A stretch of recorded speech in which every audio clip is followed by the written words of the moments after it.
When we started, very few people knew regulation in Europe, and it was basically we were inventing the subject. The core of what we are teaching has been permanent, although evolving.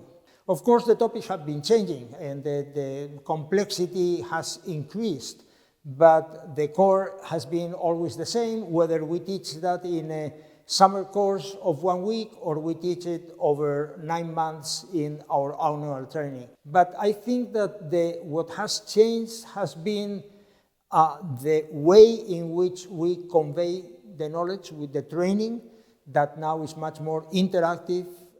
So we have a body of knowledge that has been accumulated over the years that spreads beyond Europe.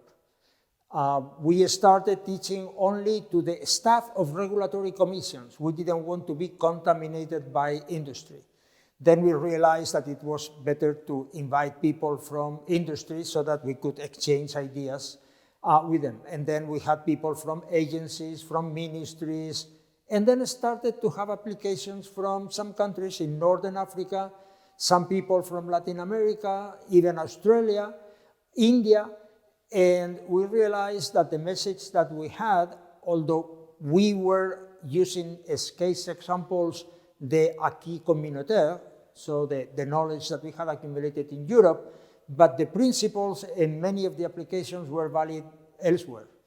And therefore, there was this idea, taking advantage of some contacts that we had, to have a delegation in India. Then we have had many requests from different countries in other parts of the world to teach in-house training.